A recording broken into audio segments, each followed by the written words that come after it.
Hello, welcome to the Old Man Orange Podcast. I'm Spencer Scott Holmes. And I'm Ryan Dunnigan. And we're coming back at you with the Ninja Turtles stuff that we were going to do in the last episode, but we thought, you know what, that Zelda talk, which was bound to probably happen, would go on for much longer. So it's like, hey, let's just go with another episode here. We'll put the Ninja Turtles, continuing our original run of the TMNT, the Peter Laird, and Kevin Eastman books from back in the 80s. And we're on issues 4 through 7, correct? That's right. 4 through 7, not 4 through 8. Yeah, 4 through 7. I hope so. Yeah. That's what I read. Well, yeah, that's what this graphic novel runs in. So I just want to make sure. I was like, after all that Zelda talk, I'm almost like, whoa, what was going on in this one again? Now time to focus on someone else who always wears green. Yeah, exactly. You know, all those famous guys there. But going back into it, and it's one of those ones, this is where, like, okay, shit already happens a lot right in those very first Ninja Turtle ones, but it's almost like one of those ones, like, if you thought they were just gonna be hanging out in Brooklyn eating pizza, think again. I feel like one of them I feel like they're just doing line and coke, like, okay, and they get teleported, and there's like Triceratops aliens, and then they meet a robot, the French of the robot, and they back in the earth, and then there's like brain people instead of robots, but they're good, you know? Like, I feel like it does sound kind of like a fever dream, really. Well, it's that one where it's like you do think about, like, just like Teenage Mutant Ninja Turtles by themselves fighting, like, you know, samurais and martial artists and like the Foot Clan. That already is stuff. You could run with that for such a long time, but it's almost like in these books here, they're like, shit, that's not enough. We gotta have way more new characters, way more new universes. Like, all of a sudden, like, it almost becomes like we're in a different world, which technically that Fugitoid character that's in there, that was actually the book they were going to make before Ninja Turtles, was that guy. So, like, they're like, shit, we'll just combine it into Ninja Turtles and we can have everything we wanted, you know? So, you know, they're off in space all of a sudden, like, you like literally like out there, like it's I was gonna say, like, Dark Side and like all the DC characters, the Real new Jack gods. Kirby shit. Oh yeah, well that's the thing, is they say that Jack Kirby's like their all-time like favorite. Like, there's even like somewhat farther down in these books, there's literally an issue where Jack Kirby's actually in it. It's like a Donatello like single issue. And Jack Kirby even gave his blessing. And the first thing he just says is like, just don't put me in there smoking. That's the only thing I just don't want. He's like, I don't want kids to see me smoking anymore. I need to read that Donatello single issue. Well, it's interesting because I know we said this on the previous episode. We were covering the old Eastman and Laird books, but it's interesting because when I first think Ninja Turtles, the Ninja Turtles comic, like I immediately assume it takes them a while before they start going into space and all that kind of shit. I thought that's got to be like, well, that's got to be at least year 2 or maybe year 3. Like, no, that's within the first year, or at least close to it. It seems like it just, because so much of the like things that we come to think of as Ninja Turtle stuff. Now I'm wondering, like, because there is, like, given my previous knowledge of Ninja Turtles, when they present something to me, I was like, oh, it's going this way. I'm like, oh, it doesn't go that way. So, like, oh, that must have been the cartoon taking liberties. I'm wondering how much of the cartoon later influences that, or if that early. We'll get to that part when we get to it. But there's just a couple of, just given my previous knowledge, there's a few twists in here. Yeah, well, because, you know, this is still all pre-cartoon era like issues and whatnot, which doesn't take very long for them to start to overlap, because that cartoon show, as we said, it's like less than like 4 years later. Like, it literally, you know, they got a cartoon on TV of their comic book. You know, almost wants, it's like one of those ones like this happens like extremely fast. You know, in a sense. Now, the version I'm reading, it's literally a scan from out of a comic, like directly out of, like, someone put it to like a printer and scanned it. That's the version I'm reading. So, and it's the black and white one, not the recolored versions. Yeah, it's a black and white one. And in that, there is, like, they literally stop in the middle, like, not the middle, but near the end of the issue. Like, guys, it's the big thing. We know we're in the middle of a big fight right here, but, like, in the middle of, like, this fight scene, but huge announcement. We actually got official toys coming out by Playmates. Not only that, a 5-episode miniseries coming out for the show. It's so amazing. We can't. We're just so excited. Hopefully it all works through. We don't know if it will, but we're so excited. We're just gonna fucking tell you, you know. And so it's kind of like, it happens like in the middle. Like, somebody just takes this big checks. I'm not sure if that's in the version you have or not. No, they're not in mine. I don't have that ad. It's not. Yeah, it's not even. It's just. It's like a editor's note. It's a whole page of just them talking about like basically it's half advertisement saying, yeah, so we got like we got the action figures coming out of the Turtles of April, Splinter, Shredder. Oh, and two characters you haven't even met yet, Bebop and Rocksteady, which are like a rhinoceros and a warthog. They're not in the comics yet, but they're going to be in the show. It's fucking awesome, you know. So it was this. I'm actually kind of glad. I mean, I wouldn't mind actually owning the physical copy of like the omnibus that you're covering on Comixology. But it's almost interesting just kind of looking back and looking at the old ads and old things they have from old scans, just seeing like it really is like a time machine, you know? Well, it's one of those ones I always kind of wished, and it's like probably due to like, you know, licensing reasons and so on, but I wish like they almost would make graphic novels where they're just like the literal, it's every single page that was in those issues, but like in there. So they keep all the ads, they keep all like the editorials, they keep all that little extra stuff that would have been in the original versions. I always thought that would be kind of a cool concept. As I said, you probably can't do it because you won't be able to get the marketing licenses back and so on. But just for like nostalgic and historical reasons, it's almost like, I guess it's like the thing is like, can I get the Ninja Turtles cartoon show with the original commercials that aired with it? I know it's asking like that, but like that sometimes like at the end of the day, you kind of want that experience sometimes. Well, there's also like at the end of it's either issue 6 or 7, there literally is a note saying, hey, look, Marvel's being a bunch of fucking dickheads to Jack Kirby. You don't have to like Jack Kirby as much as us, but really, if you enjoy the following, and they go down the list, like Spider-Man, Eternals, Avengers, Black Panther, Fantastic Four, Silver Surfer, America, that's big, long, fat list. It says if you enjoy all that, it wouldn't be here without Jack Kirby. And Marvel is fucking him over. Now, they're not saying fucking him over, but they're short and simple. You know, they're not swearing it that much. And it says like below is a petition. We want you to cut out and send to Marvel. Everything is already addressed to them. Just send this to us and we'll send it to them. We're trying to get an initiation going for Jack because he deserves it, you know? So it's like, God, these guys at this point, when they were still a scrappy comic, they were just trying to build up their fan bases. They were still like, they were looking out for Jack. Yeah. Well, that maybe that Donatello one actually might come like right after this then, because I think that's all tied together with that is that Donatello issue. There's an ad, like an upcoming thing, because they also in the editorials, they have this thing like coming up, you know, because this thing like they're like, because I guess, you know, I'm not sure how long it took for these issues to come out back then, but they would have things like next, like in this month we got, you know, a crossover with this other Mirage book, a Donatello single issue, and this story that April's going to pop up in this one over here, you know. So they would do some of that in there too, just saying in this month all this stuff's going to come out. Well, because I know too, like as they kind of went on, like because once again, like it was only after like the first handful of Turtles issues, like the Mirage comics that they do, they literally started making all kinds of other books too. Like they just went full on comic book company, like in like almost like in 2 years, and they're like, shit, let's do other ideas and let's hire these other guys on that we like and so on like that to make their comics. You know, that's where you get like that Yojimbo Rabbit ones in there too. There's what the heck? There's like one other thing too. They even bring back. There's like a character. It's like that Aardvark thing. It's actually older than Ninja Turtles, but like they bring him back though. There's a crossover, like the biggest crossover of '86. Something Aardvark and the Turtles. Yeah, because it's like that guy had like a comic book from like the late '70s or whatever. And somewhere in my collection, like it came in one of those boxes. I have one of those Aardvark ones somewhere, but it's like one of those ones where, they start kind of bringing that together. But they literally are doing like the fight the power, like the, you know, for the comic book, like, you know, keeping it all together and so on and helping each other out.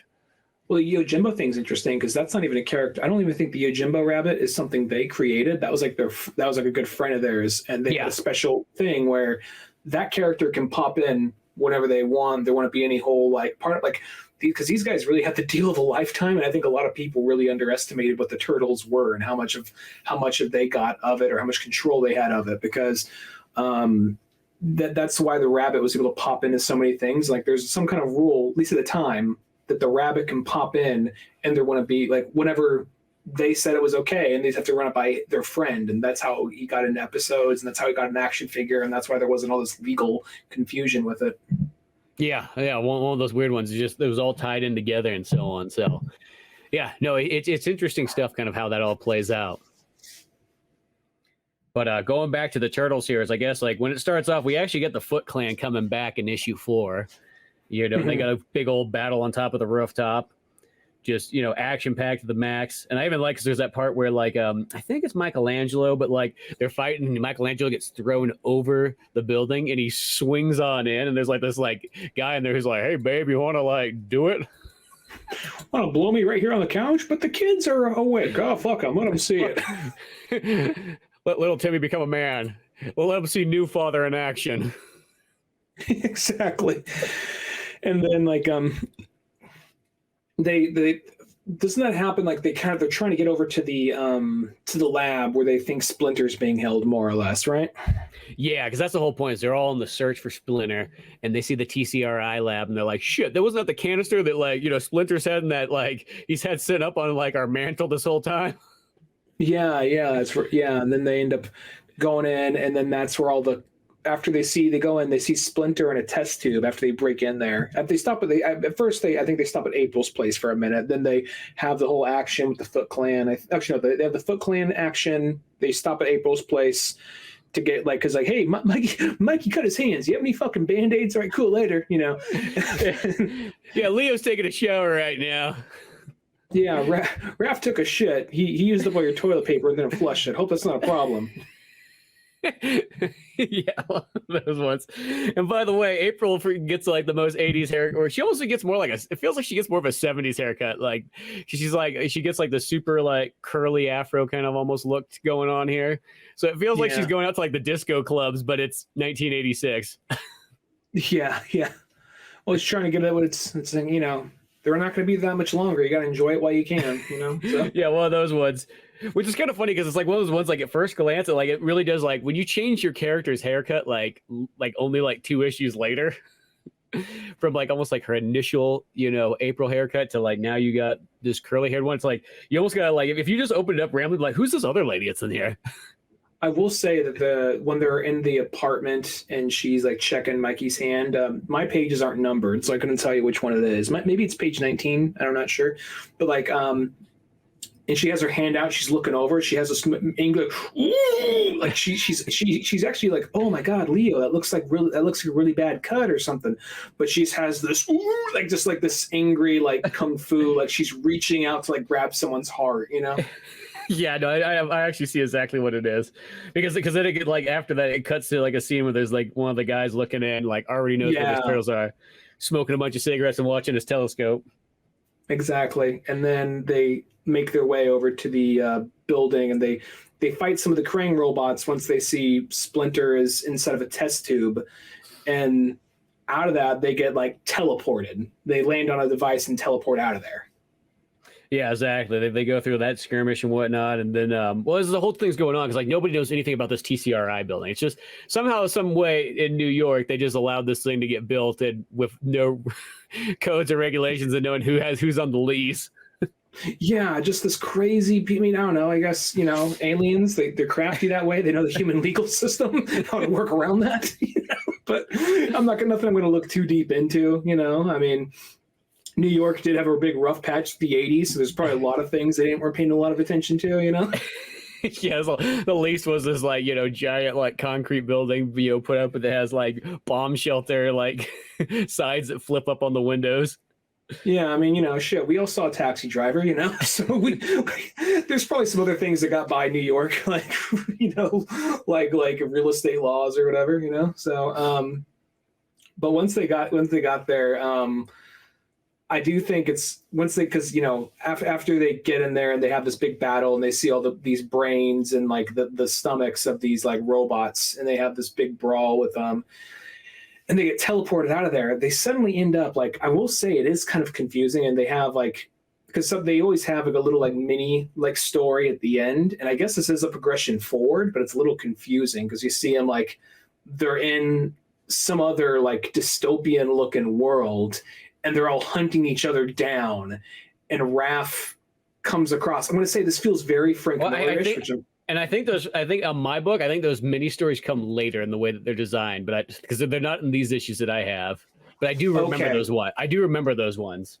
Okay, because there's one where they get transported to another world, and then, you know, Raph is saying they're all hunting me down. I'm extra paranoid and this and that. And he's like doing like kind of like a Dark Knight-ish monologue. And they have this thing where he like comes across an armory and he takes off his bandana. There's something about, I don't know why, it's not strictly Frank Miller, but there's kind of like a Frank Miller thing when you take a character you recognize. I know by this point, Raphael's a fairly new character, but when you do that thing, you kind of like take a character you recognize, alter their costumes slightly in a way where they're ripping it up or doing something to adjust it. Because he takes off his bandana and uses it as like to like tie up, like make a holster or something to that effect. And he's walking around with a laser gun.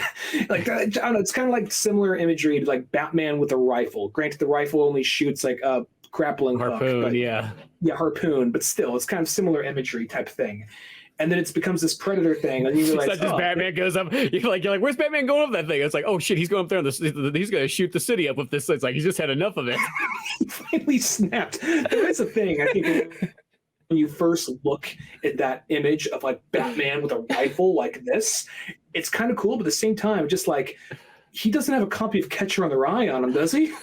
Like shit's going okay, right? I know. Did he finally snap? Is this what everyone was warning Jim Gordon about? Is this why he's on the clock tower? Yeah, shit. He was talking about the phonies. Fuck. Yeah, exactly. But yeah, no, I do remember that one from like, because I can't remember how these books are kind of designed in a little bit interesting where I think they throw all those like back end short stories, because after a while I think it's like they're just getting so injured, like shit, I got this other extra idea, we'll throw it in the back of the issue, you know what I mean? Like we can do whatever we want. Is Marvel and DC tell us what to do? Hell no. Well, it's also like it's kind of like he has this whole like they have this whole cat and mouse like thing. It's all through his perspective, and he zaps a few of them. And this is one of those things you'd open up if you happen to come across this book as a little kid, you'd be like, Ninja Turtles, I like that cartoon. I remember when they fought the pizza monster. And then you open up this, and Raphael's like, they're all coming for me. And like you just land on that page, like, what the fuck is going on? And then all of a sudden, like it's just like, oh, that was a good game, Raph. Yeah, they were just like, okay, now let's get back to figuring out how to get out of this dystopian world. But for a minute, they stopped to play a game of laser tag. Yeah, exactly. Because that's what it was. Yeah, they're playing laser tag, but he treats it so serious. Mm-hmm. At least I think because he's talking about like he was disoriented because of the flashing light. So I think this is a continuation, I think. But yeah, something to that effect. Yeah, because I almost want to say, yeah, wherever that one, maybe that's where it lies and so on. But I do remember that, like, where they play it out, and then you realize they're just out playing laser tag and having a good old time. But as it comes back, then they literally land into, like, this, other next planet. Issue. Yeah, in the next issue, in issue, 5. And there's just all these, like, security guards and whatnot, and they just start, like, kicking ass and smashing people around. So, because they're just, like, almost, like, freaked out. Like, what the hell's going on here? And there's this robot, the Fugitoid guy, which what the heck is? I can't remember what's real name. Honeycut or something. Yeah, Honeycut. He's got a really weird name. Like that. Honeycut sounds like somebody you call in Metal Gear Solid to like open the door for you, or something like that. It sounds like like a lady that like is there to give you like advice on how to hack into this system, but Snake just is just like hitting on her the whole time or something, this might become an H&R problem, Snake. Like, oh, I got plenty of H&R in mine. Like, okay, fuck. Yeah, one of those ones. Like that's what it is. Just doesn't feel like that's the robot's name, But Honeycut, the Fugitoid, or whatever. They kind of break free out there, and then they sort of realize, like, oh shit, we're not in Manhattan anymore.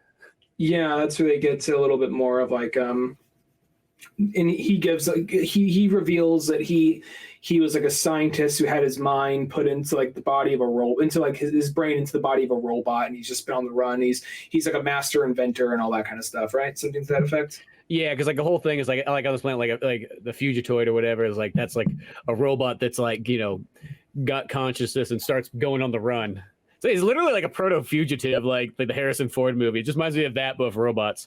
Yeah, when I finally came back to contact, I found my physical being and changed. My body was dead. Okay, all right, yeah, that's what it was. Okay, I read that. I read this issue probably like 2 days ago, so I see a little thing to refresh my mind. Well, it's like that scientist looks like he literally was like he used to play bass in like a '60s band at Woodstock, and then.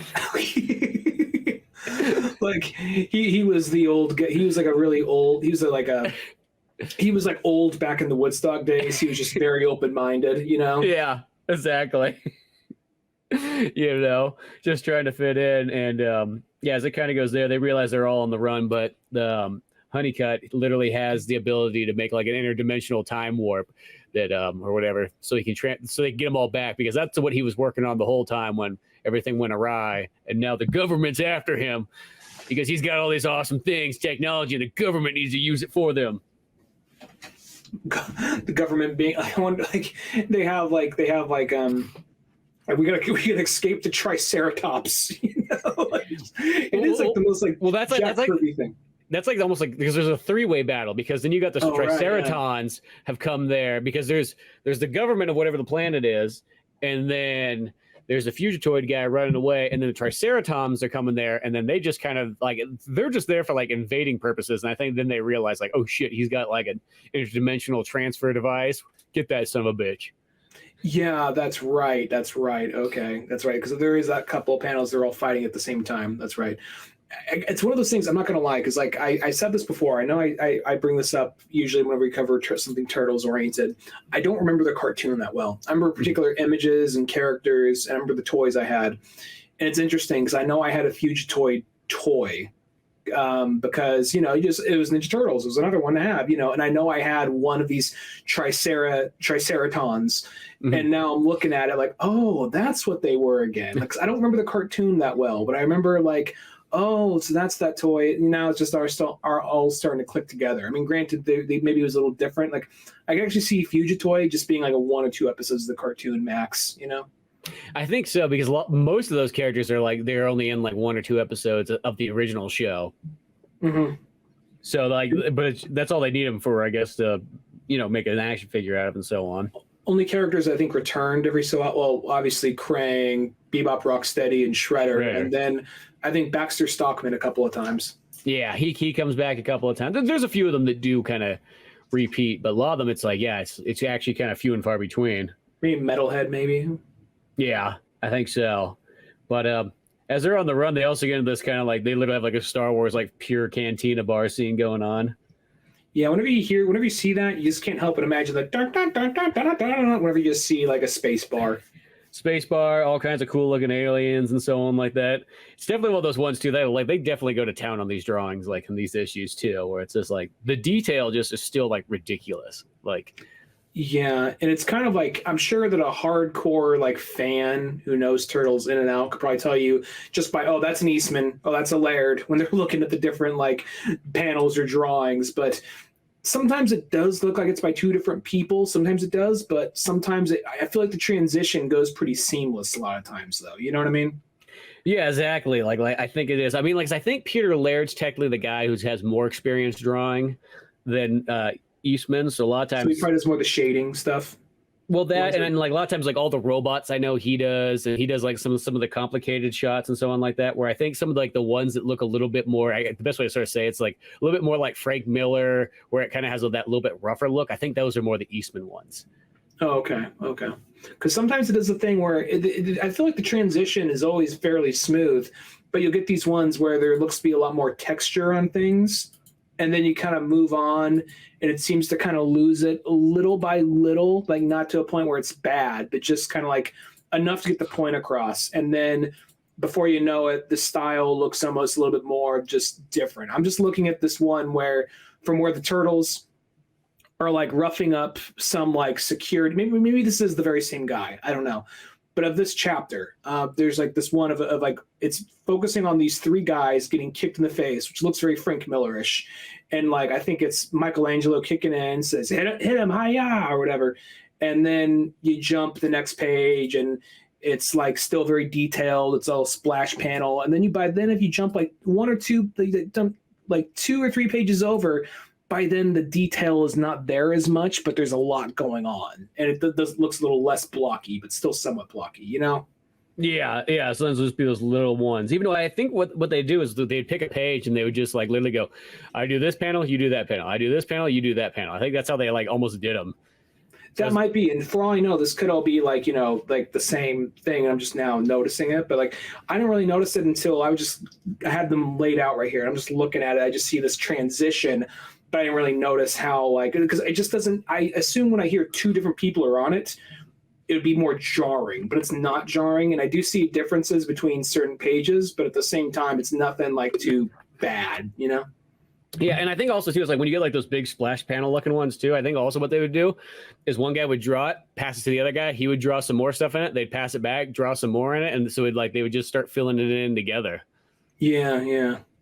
No, I'm really I'm glad we did this series because it's just interesting kind of filling these gaps because some of this stuff seems kind of familiar, like just some of the imagery and whatnot, and then we get to like after that space bar, then we come. Where we get like Michelangelo drinking like space beer. Yeah, getting space beer, getting fucked up. And then trying to bang on the lady of the six tits. Right. And this is right where they have in mind, where they have like a thing like special announcement. Sorry to cut you off in the middle of this. We just want to tell you about the cartoon coming out and the toys. And they have like a picture of the toys. And then, okay, back to the book, Just like in between. I almost want that might actually. Let's see if that might appear. Sometimes they have some of that stuff in like the special feature section, but I don't see that there. Yeah, it happens like right basically as the they're getting into before the car chase. The turtles got the guns. They just got the they're already kind of in the middle of a shootout with the triceratoids, and then by the end of it, that's where the car chase kind of starts more or less. Oh yeah, because then they get like the space cruiser or whatnot. Space cruiser, and then we go to this Kirby as fuck space city. Yeah, exactly. Just super, dialed in, and then the Triceratons are all out there chasing them through the woods and whatnot, blasting away. And then for me, on my thing, because that's where it ends on the cliffhanger, more or less, because they get captured by the Triceratoids. And my thing is like, they have the Triceratons. Like, are they at the home world of their place yet, where they are like all living on like those space rock, like? Yeah, space rocks. That's where it ends. But then mine has a thing where it's one of the turtles. I don't remember which one it is, but it's basically a different art style, Halloween themed thing, and it says like. Special thanks to the Misfits, and like it's like the Misfits logo, and you just basically see one of the turtles fighting a bunch of like universal monster type creature, like monsters and whatnot. Huh? And I think graveyard. I think some of those other ones too is like some of those like also mini issues. They would just get like buddies of theirs to come in and be like, "Hey, you want to do like a turtle short?" I think that's what it is. You're like, oh yeah, it says story and art by Talbot. So yeah, there you go. Which I want to say that guy is the one that after a while he starts becoming like the main inker for one of the other guys. That makes sense. Because also the other thing too that's changed between these first issues, and I almost want to say it might be this next issue. It could have been the first one. Is they get a guy who does they start getting a guy who does the lettering part. Oh, okay. Steve Levine or whatever. So that just splits it up a little bit. It's one of those ones like I feel like it just adds that little bit more to it that changes it. Let's see. He might have came on that issue we were just talking about, the Triceratons, but I see his name right there. So that's like now there's technically 3 people like making the turtles. Okay. And then you get this one where they're in space on like issue 6, where it's just got like the world's most highly detailed like double page spread of like the Triceratons home worlds with all those like rock based cities there, and just like the amount of texturing and detail and landscape going on there. That feels like one of those drawings that like God, that would take you almost, it feels like it would almost take like a week to do. Maybe not that long, maybe a weekend of hardcore. I don't want to sound like a pussy or like maybe a lack of knowledge on my part, but I'm just looking at that and just being like, Jesus Christ, the amount of ink that had to go into that. Or maybe they did it on a black paper and they drew it with like a white pencil. Maybe they did it that way. I don't know. But like, Jesus Christ, the level of detail in that. Well, yeah, because that's that thing you think about, like, well, according to like the other section of the paper that I can see, it's still on a white page. And they probably did the thing though, where you got to fill in all those blacks right there just to get that. Is no paint bucket tool or anything like that. That's that thing about space scenes. Like I feel like space scenes nowadays probably don't seem as complicated because you're like, oh, you just put some black there to get the airbrush tool out, put some stars in the sky, look at you go, like. But like there, it's like that's why like in mangas, there's a lot of times there's a job that like somebody does is fill in the blacks back in the day. You just go in there and you just fill in all that dark sections that need to be, colored in. Goku's hair every single time. Somebody's got to come in there and put pure like black ink in it. God forbid you mess up his hair strands. Well, I also imagine being like, after a while, like, can we give you're using Goku for a lot of these fights. Can we give the inker a break? Like, fine, his hair's yellow now. Are you fucking happy? I can see it being something like that. Yeah, so now he doesn't have to fill it in anymore. It's white. He got tired of, yeah, exactly. But it's also something, I'm just looking at this, I'm imagining, like, I don't have a comparison to pull up. And now that you say that, I wonder if that's maybe why they had, like, whenever like Jack Kirby was doing so much space shit, they would always have like, I mean, granted it's visually interesting. I remember when I think back of like Jack Kirby's space shit, I imagine like, because he had like that space dust particle effect and very circular like patterns. It looked a little different. And there's always kind of like a dynamic like angle of like multiple planets at once. I wonder is like, yeah, it looks cool. Also, we don't got to fill all that fucking black in. Well, in those ones, like you could always tell in some of those, especially like later on, so you get some of those coloring in some of those Marvel books where they do the kind of like the half-ass coloring that just sort of fills the void. And even there's that thing that somebody said that Jack Kirby had like a bad inker at one point that like he was proud because he could ink like 10 pages in a day, but like he literally would just like practically erase half the details that Jack Kirby did just to make the inking easier for him. Oh, Jesus. Yeah. So apparently like Jack Kirby would do these really like detailed backgrounds, and this guy, or maybe even the colorist, would just kind of come in and just be like, pink. There you go. Not important, Yeah. They would just fill it in. So like it made Jack Kirby's work actually look worse than it really was. Just comes in, he just sees that, just finishes a pack of cigarettes within like 5 minutes and just comes in like, so you're the fucking artist, huh? You think you know what's best for Silver Surfer? Yeah, exactly. Just you got some fucking ideas, huh? All right. Here, got a better idea for you. Just locks the door, figure your way out of the fucking room. Just puts his hands on his hips in front of the door. Go on, check out the room. Fucking figure it out. See what you got, huh? It's like a Tears of the fucking Kingdom puzzle.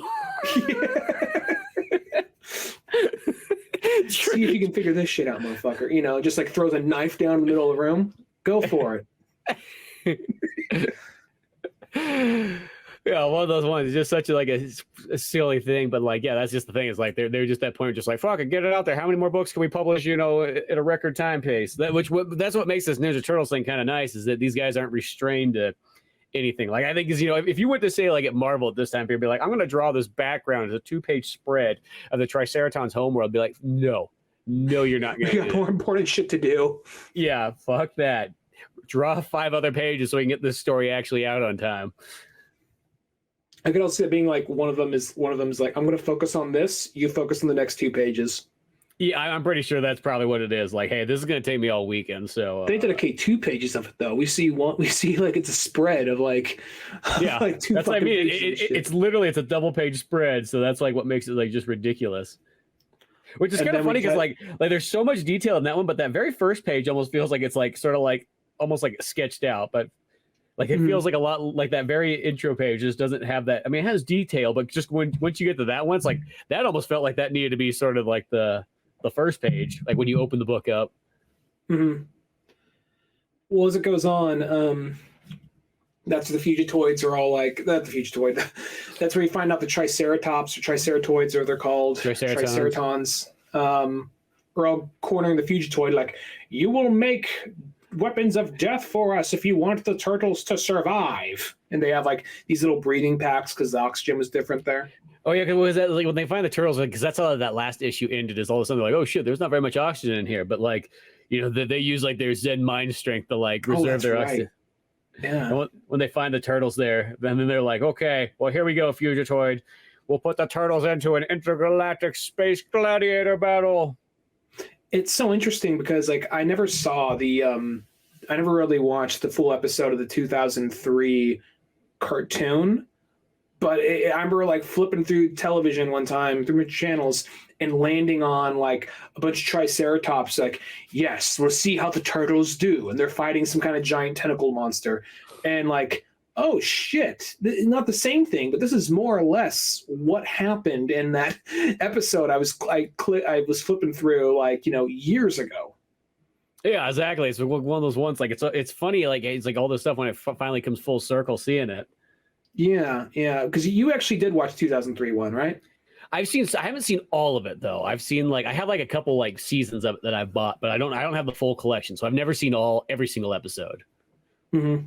But as I said, like that's like that one though, like in just the amount that I watched, I was like, holy, that show is like the definitive one. Like I would love just to buy the full, if they just had like a Blu-ray pack or whatever that just had every single episode on there. That one I would love to have. I mean, I have the original show. I have like the fat DVD. It's like 23 DVD discs, something of like the original series. Mm-hmm. Well, after reading this comic, one of mine, because everyone speaks so highly of the 2003 one, so I wouldn't mind checking that out down the line. But yeah, they go into the gladiator battle, and that's where like the Fugitoid is like, but you said you would spare them, and they just have this big battle happening as they're fighting these they basically do the thing. They kind of like Maximus their way out of there to some extent, or not Maximus. I guess maybe Spartacus. I guess, but is it? I was thinking Maximo from like that Ghouls and Goblins game on PS2. you can't hold on to your armor or whatever. Yeah, no, where they're fighting basically like the MVPs of the stadium. They take out a few of them, but then there's like the commentator in his little hover chair. He's like, whoa, I'm not part of this shit. And they just kick him out of his little floating booth. And they go up. And I like how it's one of those things, like, it has no problem getting down and dirty. Because I feel like before, like, this would really cartoonify it up, which I understand. It was that time. But at the same time, how they get up there and they take the president hostage. And while they're taking the president hostage, someone accidentally shoots the president and they lose their bargaining chip. Like, well, now we're going to have to get fucking serious. Yeah, exactly. Just like, it's like, oh God, everything's going down. Yeah. He's just blasted away. Like nobody cares. It's Triceraton, like rule of order too. And they just get into like a huge laser shootout after they've just gone through this huge battle. Cause it's like, that's the thing. It's like that gladiator battle. It's like 7 or 8 pages of just pure, like, them fighting, just roughing it up and everything like that. Just going to town. And then, like in the middle of that, as they're fighting, I just thought this was interesting because I mean, you can't. I mean, maybe if you've seen the cartoons by this point, all right. But at this point in time, when you're reading this for the first time, you can't say "saw that coming," So, like, no, I feel like if you're hard pressed to say anybody who said I saw that coming in this Ninja Turtles book because you have like, believe me, did you see them going to space? No, I don't think so. Bumping into fucking space dinosaurs, and there's a 3-way war, and they try to take the president hostage of space dinosaurs, and one of their own men accidentally shoots him, but they're just like, fuck it, we're this far, kill the turtles. And then they get teleported back and they land back into the two of the Triceratops. I mean, granted, this leads into the next issue, but 2 of the Triceratops people go back with the turtles and come back into the lab. TCRI one. Yeah, with all the Krang aliens. And they have this moment where you think, okay, these 2 Triceratops are going to have to work with them. They have to work with their enemies to like fight against the aliens, the Krang aliens. Like, no, that's not what happens. Yeah, no, it totally turns it around on you. And even I was gonna say, even before we get to that part, because that's going in the next issue of 7, there is a scene almost in between that cuts back to April that kind of does give a little bit more like insight on that TCRI building, because there's all the police officers on the outside going like, we don't know what happened here, but there was a beam of light that shot out from the top. Like, and here's the thing, at this time period, that's really rare. Once it gets to like the 2010s, you're gonna see a beam of light shooting out from cities all the time. It's gonna be status quo. I mean, it's gonna even happen in like the 3rd iteration of the movies down the line, but we're not there yet. Hey, as I'm reporting this, let me tell you, it's still, that's always the one thing that's kind of weird. It's just like, it's weird to see like there's the news company there and April O'Neil's on the other side of the TV set. Yeah, I mean, I understand why they made her a reporter, because it probably just made it easier to give her a reason to be at all these places as time went on. So I get, maybe I'm wondering, as I am probably going to continue reading these comics, these original runs, just to see where it all goes, Mm-hmm. So I'm wondering if at some point she does become a reporter, or if she always just stays like this version of the character, I'm trying to think back to when I did read them before, and I'm like I don't remember. I don't remember when she does, if she does ever become a reporter or anything like that. But it's like one of those ones, like it does kind of make sense to kind of have it, but whatever. As I said, when they're going back to that scene there, that's when you kind of realize that this building has just all that beam of light came up, and then they just literally pure sealed the building off like a bomb shelter, like, and nobody has any idea how to get in. The SWAT team's all out there, and like the National Guard and so on. They're like, you just let this happen? Like they built this place like in New York? Well, I don't know. They pay their taxes. Those aliens are on top of it, and you get a couple of like one or two like you get like a big like one or two big splash panels of like these like big like battle royale of like just these, God, the level of fucking detail and like attention that goes into like all the turtles and this pile of these robots while they fight the Triceratops people. But first off, so they cut back to like, okay, exposition time, news camera crew, whatever, and then they cut inside of what's going down, and the Krang aliens are like, oh, our bad. Look, guys, we weren't trying to kidnap you. We were trying to get the turtles. We'll gladly just teleport you right back. Wait, you have teleportation technology for the glory of our people? They start socking fuckers in the face, like, dude, what the fuck? I know, I love that part. Like, it's just one of those ones. Like, it's funny because like it's like weird because it's like Krang's almost like, hey, we're just helpful alien guys that live in the guts of a robot. Like, we're all cool. Shit, turtles. We were trying to tell you that we found Splinter. We healed him up. You know what I mean? We got him all the stuff he wanted. He wanted a big screen TV so he could watch the soap operas. We got all that for him. He's back and happy again. Yeah. You also got my headphones to drown out all the fucking noise. His words. but it's also like it's one of those things like, because when you first initially see them, there's no way like, oh, there's brain aliens inside of like live in the guts of robots. They got to be bad. And you see everything like, oh, they're bad. Okay. And this you get. I was immediately thrown off. Like, I mean. Plus, I'm like, okay, Krang, it's Krang, right? And then I'm looking at this like, they're not bad. There's gonna be a twist. Because they're like this. Hey, so here's the thing: we came across this rat, and initially we were gonna kill it, but then we saw, oh wait, no, rats on this planet are smaller than that. Oh, it spoke, so it's actually we were gonna kill it because we thought we were gonna put it out of its misery. Now we realize, oh, we could heal this thing. What's wrong with me? And oh, cool, and they were just super helpful, super nice, just this whole like big misunderstanding. And at first, like, and Splinter comes in like, guys, boys, stop knocking shit around. The brain people are actually really cool. You guys are fucking with their shit. Like, oh, we didn't know. Yeah, I had to convince them to come back and get you, and they got you. You're already fucking their shit up again, man. Now the Triceratops know that you got a transmitter. They're just freaked out now.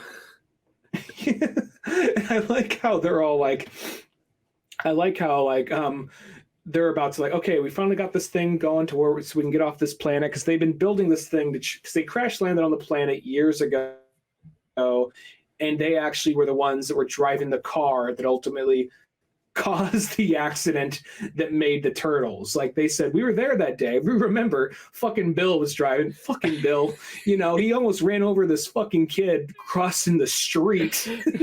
Like some more ooze came out, and that's where like the one day like, Bill, get out of the like Timmy, get out of the fucking way. Like smacks this kid. Yeah, exactly. And then I think that's also too where they start telling their like origin story. Be like, we came to this planet 30 years ago. We got jobs as janitors and worked our way up till we had more money than any American ever. The American dream.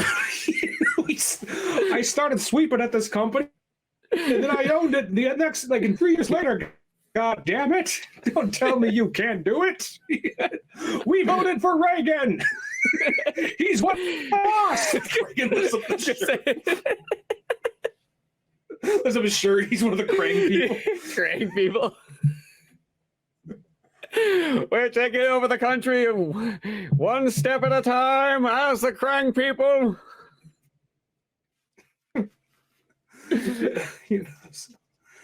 But it's one of those things like, yeah, they basically started off as like McDonald's employees and eventually created a whole company. I mean, I'm going to say if anyone can do it, it's probably super intelligent aliens with the ability to make robots. So who are we to split hairs on that?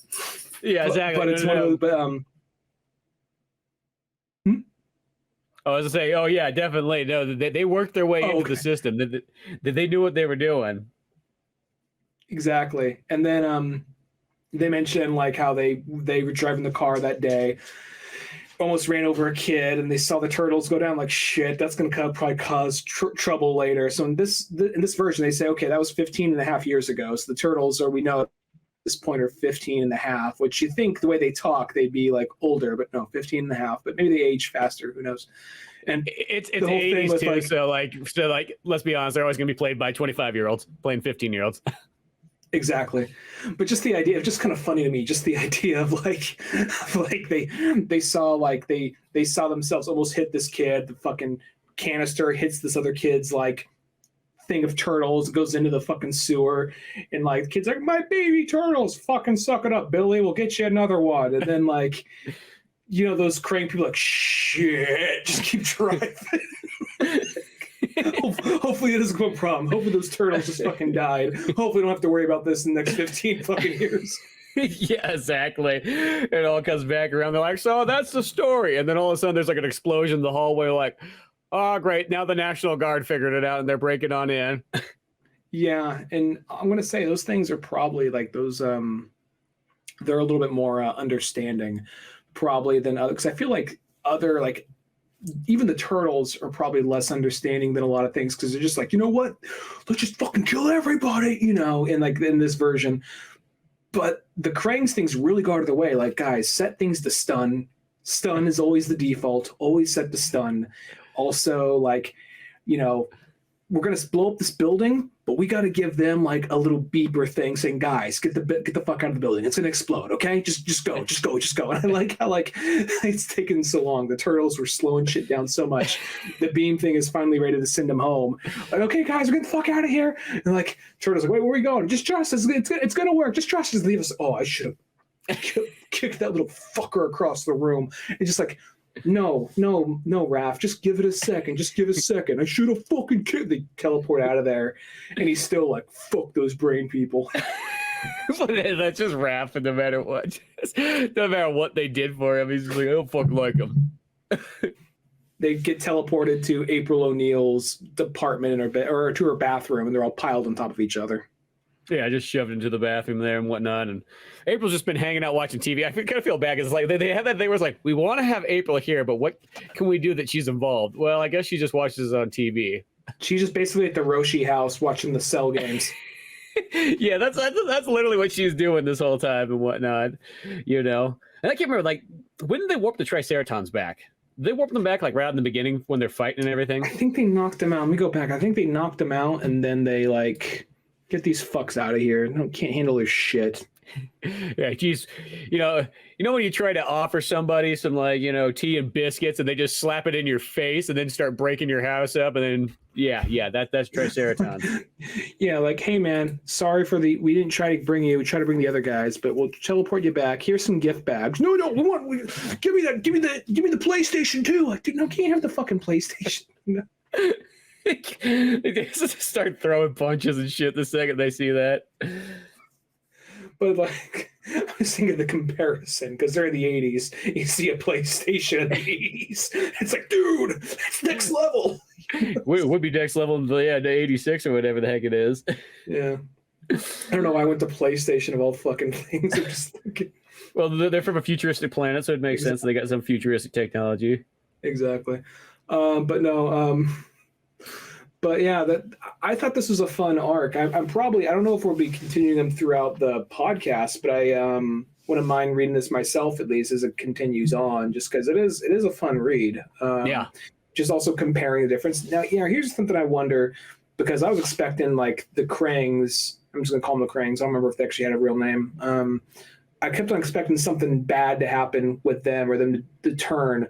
I'm wondering if the Krang we know is going to come back, and he's one that kind of came from the group. Because I imagine the cartoon went on to influence things as time went on too.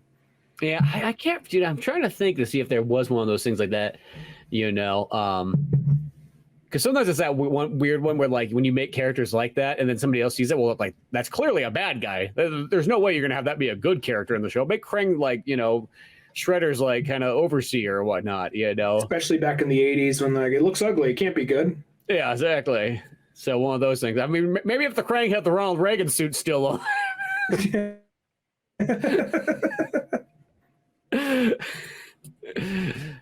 But not that George H.W. Bush one. No, we know that can't be right. He's got to be evil. He's doing something. He's doing something dastardly. You know, it's like, no,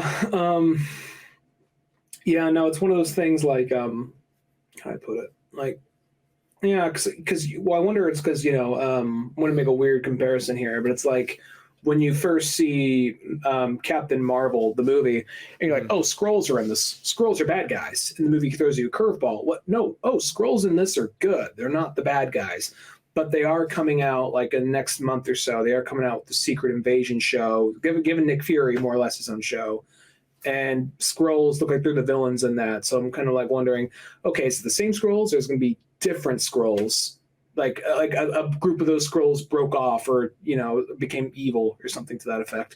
So I'm wondering if it's going to be something like that and going back to this, like, because I can't help but imagine. I feel like Krang, I don't know. I feel like Turtles themselves, like the cartoon went to influence aspects of the comic as it went on. I would assume at least, you know. Yeah, it probably starts to circulate. As I said, like, you know, these books only go on like the pure Kevin Eastman, Peter Laird run only goes for the equivalent 62. About something like that, like 5 graphic novels worth of it or something like that.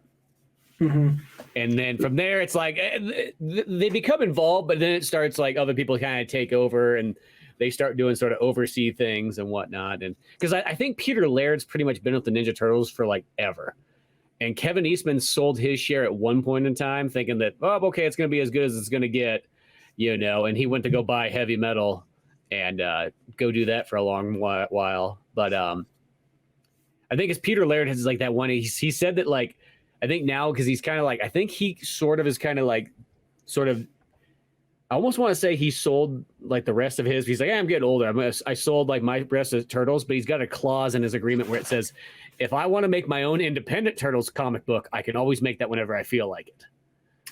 I remember like years ago, this goes back like 10, maybe even, like 10 years ago, give or take. I was in a comic book store and there was like, I think it was before IDW had publishing rights to Ninja Turtles. Maybe I'm wrong. I might be wrong. But, or maybe it was a different version. There was like some very indie looking comic book with Raphael on the cover. And it was just him like in a trench coat and it just said Raphael. And it was very kind of like different art style from what I was used to seeing the Turtles in. There's a bunch of weird stuff around him, which of characters I have never seen before.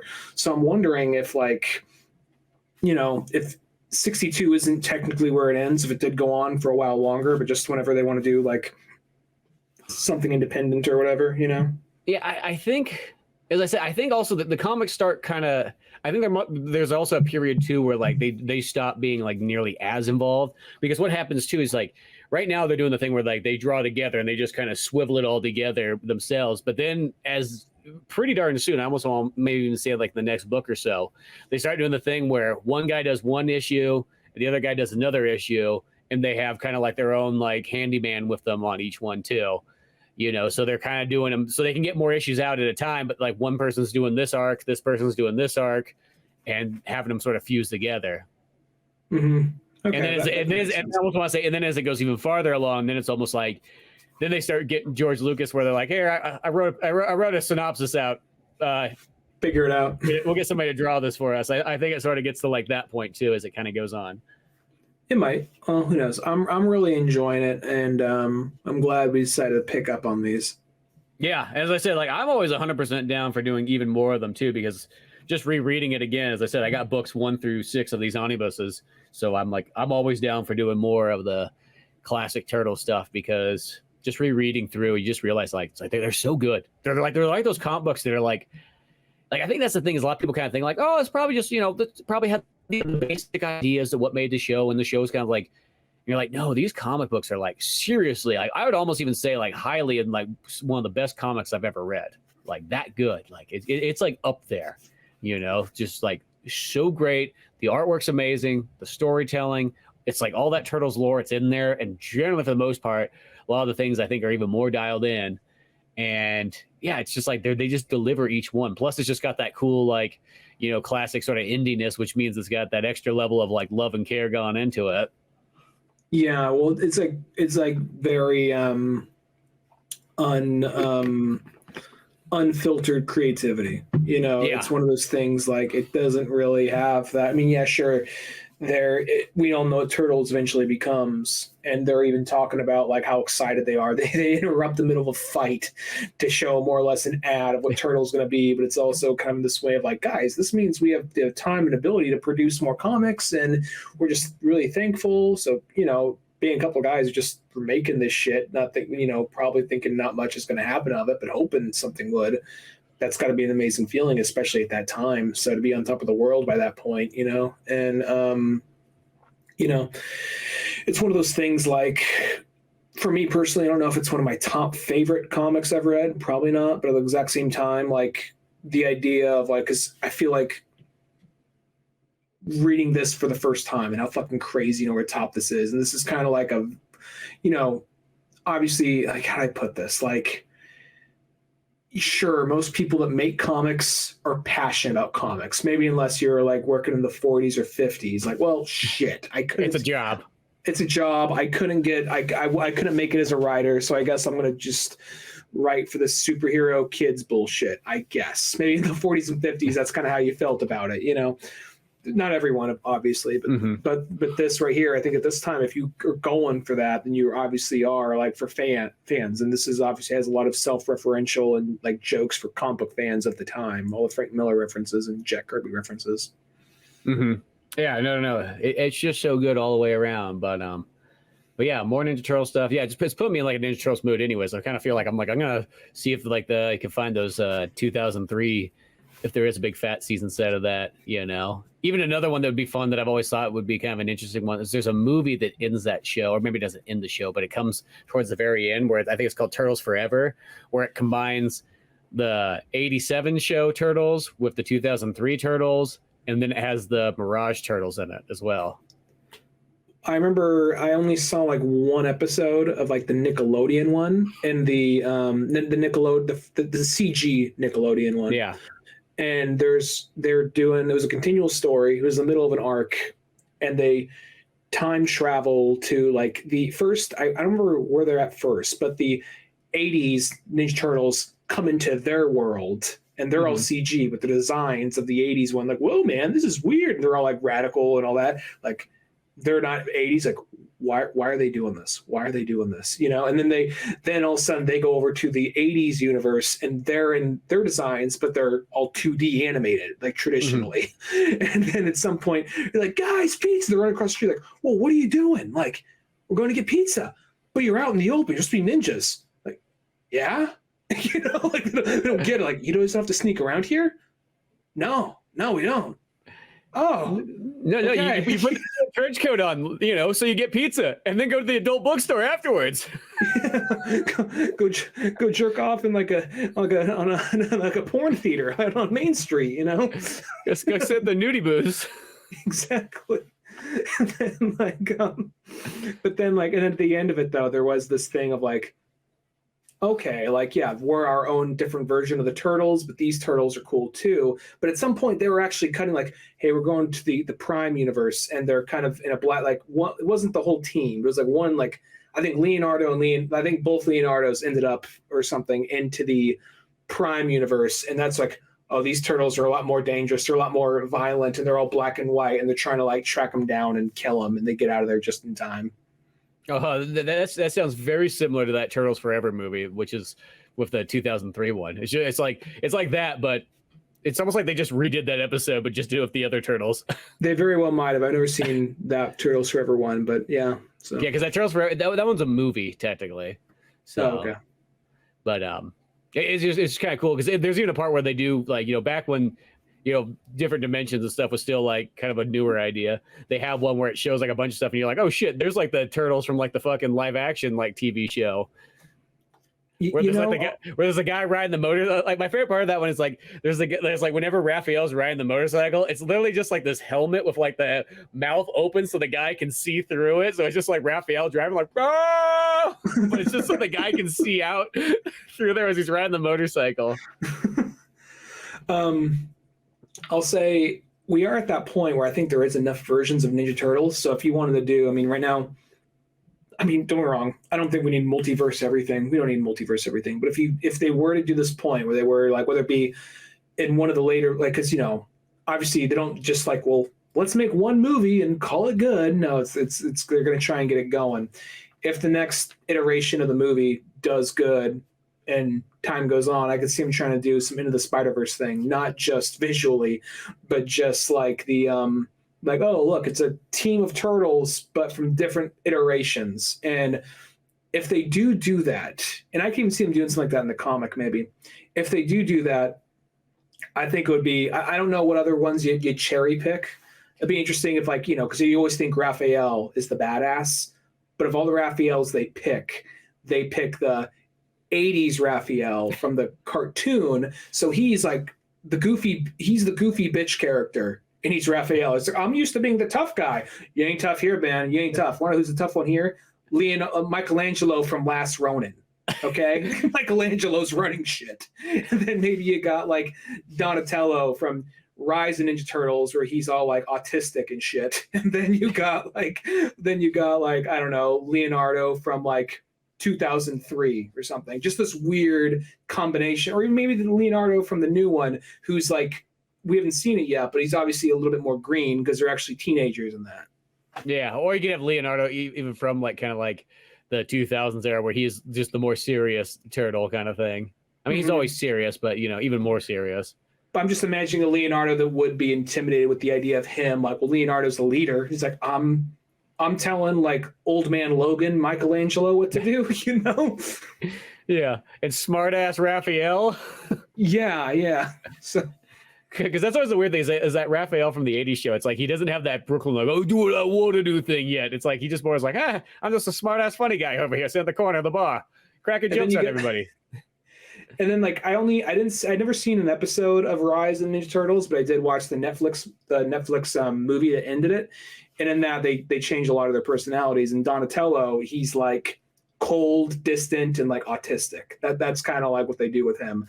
So it's kind of like so I'm assuming he's autistic. So it's kind of like the idea that it's one of those ones whenever they make the one where it's like, here's the guy you really relate to. Oh yeah, so it's the guy that's like, yeah, he's retarded now. You're like, what? That's the turtle that I always related to. Yeah, you must be fucking retarded then, I guess.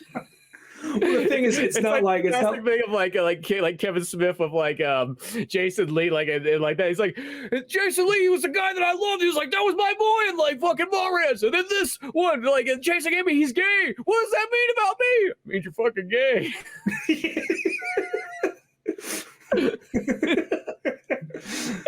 No, but like imagine it's like from what I've seen of that, it's like from the movie. It's like they kind of do an interesting personality swap. So in that one, Leonardo is like, he's kind of funny. First, Ben Schwartz voices him. So he's actually kind of like Sonic the Hedgehog from the movies. And Leonardo's funny, a smart ass.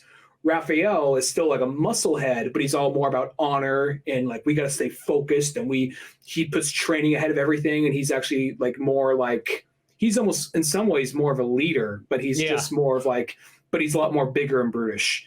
Michelangelo is more the heart, and yeah, he's kind of funny and wacky, but he's very much personality. Let's all get along, let's hug, and always do what's right. And Donatello is very pragmatic and really pragmatic and kind of like cold and distant, but he has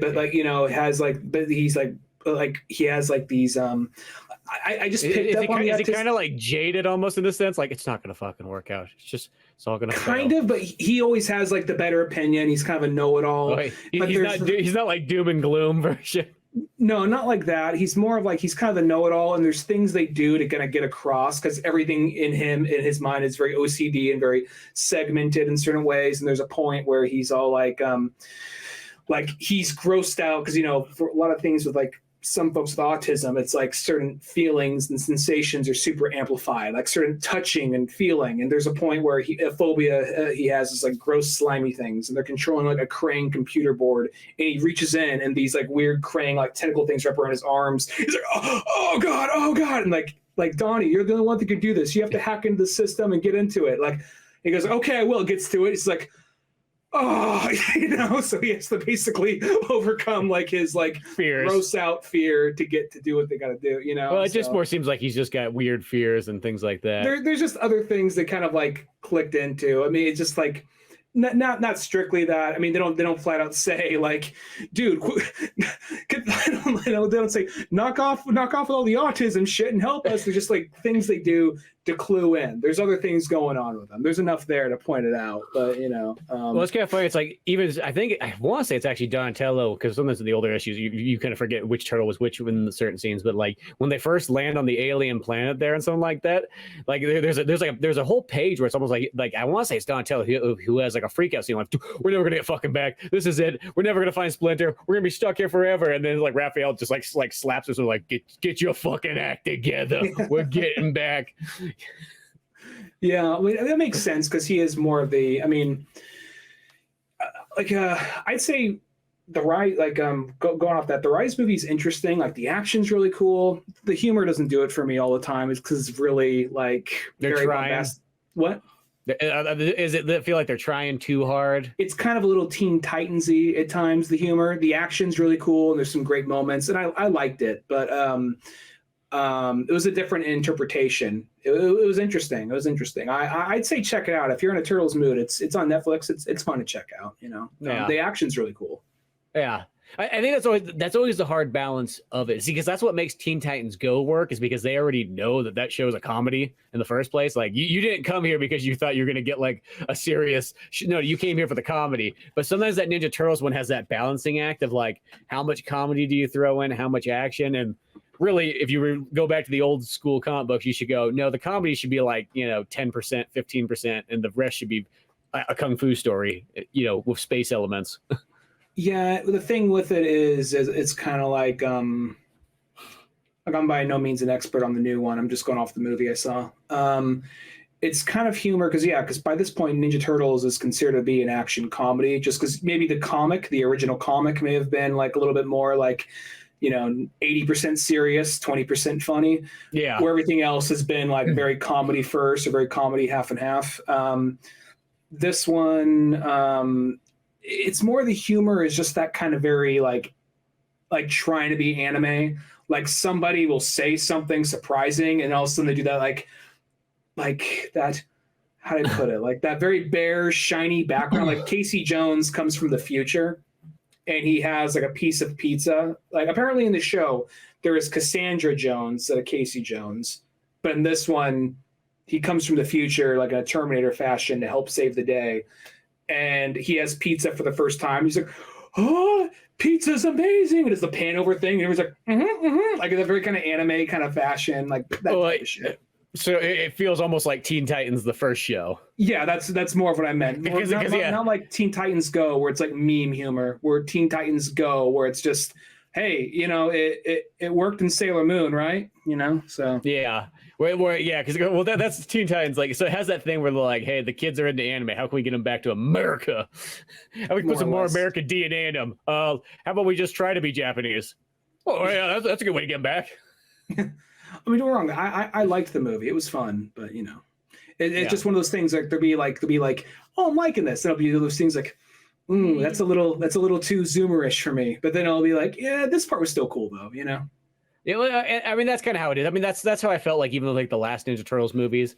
Like you kind of go like I enjoy them, but you got to kind of go into them with like, okay, there's some stuff. It ain't gonna be your Turtles. Like at some point you got to kind of accept like, okay, they're gonna try to be appealing to like that 8-year-old kid sitting in the movie theater, not you as an 8-year-old kid, and a 30-year-old's body. No, that's true. That's true. Now here's the thing, because I feel like I'm gonna say this before we go. I'll say this before we go. Sometimes people talk about like this franchise just needs to die, just let it go away. Not Turtles specifically, but just anything. I think sometimes there are those situations where a franchise or a series is past its prime, and maybe by now we're not that tired of it. We might want to see something new. But at the same time, I do feel like if there's like enough passion or enough fandom or enough, like, if you like it enough, somebody out there will want to see a continuation of it. I mean, I think that's ultimately what Batman is.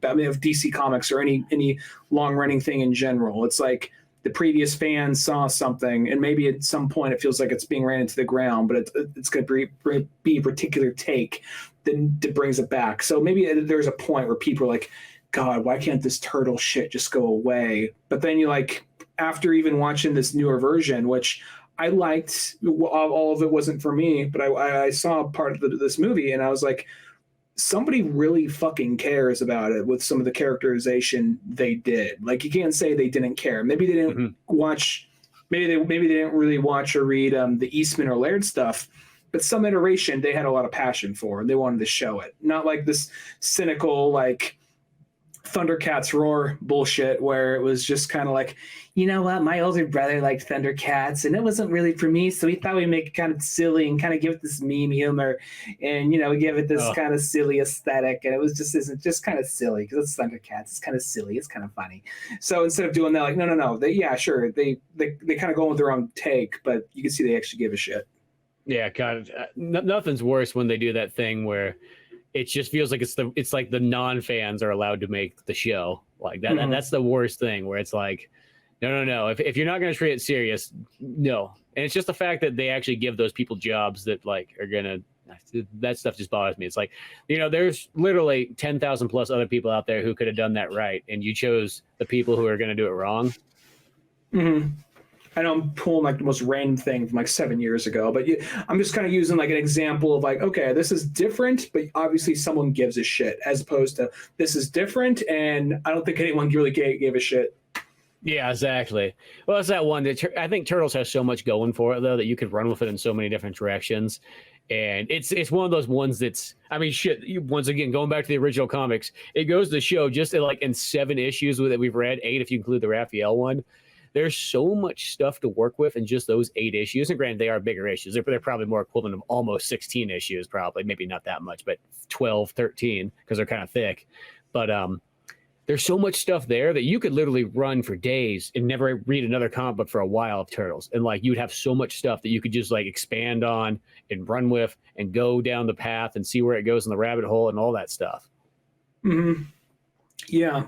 No, I kind of want to see where it continues down. Just, I was kind of reading this. I'm like, how many movies we've had with Shredder? Why haven't they gone to the Triceratops world yet? Yeah, well, it's like one of those ones. You think about this. If this was let's just say if this was like the way the movies were going, and you had, let's say, Turtles 1, because Turtles 1 does pretty much do the movie. Turtles 1 does pretty much like what the comic book does. What if like Turtles 2, Secret of the Ooze, and don't get me wrong, I love Secret of the Ooze. That's my favorite one of the live action movies. But what if that one kind of continued just like where the comic book sort of went, and they said like, which I guess they did have sort of the Secret of the Ooze, but maybe they had more Baxter Stockman and all that kind of stuff thrown in there and so on like that. And then when Turtles 3 came out, they're like, fuck it, Triceratons, outer space world, we're going with it. Yeah. I mean, that probably would have been a cheaper budget back in the 90s, but at the same time, especially by like Turtles 3 was already kind of on the cheaper budget. They're like, yeah, okay, well, we'll do the thing where they go to a different world, but we're going back to samurai days instead. They're Ninja Turtles, and you're making them samurais. But it is what it is, I guess. Samurais hate ninjas with a flaming passion, not just a light passion, a flaming passion. Yeah. Well, here's the thing: we don't give a shit. Kids are gonna see it regardless. Are they? Because I was the one. I remember even being into Turtles by that point. I was kind of like, samurai, going back in samurai time. Well, okay, I guess. I remember I was being kind of like, because I don't think that was that far away from number 2, Secret of the Ooze. I remember memories from that because I was told we were going to the movies. I wasn't told what we were going to see. So you're just sit in the theater, just like, what are we watching, Mom? Well, what is this? And then all of a sudden, like, Turtles come in, like, oh my Like, didn't even realize there's a new Ninja Turtles movie coming out. So, because that movie starts off with like, them sneaking around, like, some people sneaking around, and I couldn't read, so I didn't see, like, I wasn't putting names together. I'm just like, what are we watching? I'm just seeing like all this shit, these guys sneaking around, like, okay, and all some turtles come in, like, holy fucking shit! So, there's a fish. Your dad's there. He can't read, but he sure can swear. Wonder where he learns that from. Cracks the beer open. This fucking kid looks down. I didn't say I wasn't swearing like that, but it was just like, I remember that was my mind, because I didn't realize there's a new Turtles movie out. They didn't tell me what we were going to go see, and then just sitting in the theater and just being like, your mind just blown. Like, it would be like, the equivalent would be like, all right, we're gonna go see a movie. You're just sitting in the movie like, what the fuck? There's another Batman? No one told me there's another fucking Batman. Yeah, exactly. Just blow your mind right then and there. Well, even weird though, it's like, I remember when Turtles 3 came out, like that one, as a kid, I liked that one a lot still, because I just thought it was cool. Because I'm like, oh shit, they go to like fucking Japan and everything like that. I was already just sold on that concept alone. I didn't need any more there. It's like one of those ones that like, so nostalgically, that one's always big to me, because as a kid, like, you can bypass all like the hokiness, like that stuff is like, whatever. Ninja Turtles in Japan, I'm already there. You don't need to tell me anymore. I just remember by that point, I mean, I didn't like dislike it. I was just like, oh, they're doing this now. All right, like I was still into Turtles at the time, but I was almost like, the drop from like Turtles to Mario was really heavy with me, I think, because it was just like one obsession at a time, and like look over my shoulder. Oh, Turtles still doing that? That's cool. Mario World's over here, so Yeah, it is that one. You could generally, as a kid, you could only take this, like, you only could have so many obsessions at once. Yeah, no, and you always would have to kind of sort of set one down to go to another one. Mm-hmm. Yeah. So, but yeah, no, I'm kind of glad that we're kind of doing these, and maybe we'll do maybe the next. I don't know what we're doing next week. We'll see where we're at. I got 2 episodes this week because of Tears of the Kingdom and all that. So we'll see what we do though. Yeah. So more Turtles, more fun stuff coming. No matter what, we got Turtles movie coming up in a couple months. So good times to be had. Till then, go to oldmanorange.com for more podcasts, comic books like Pizza Boys, old animations, all that fun stuff. I'm Spencer Scott Holmes. And I'm Rain Dunnigan. And we'll see you some other time. Later, folks.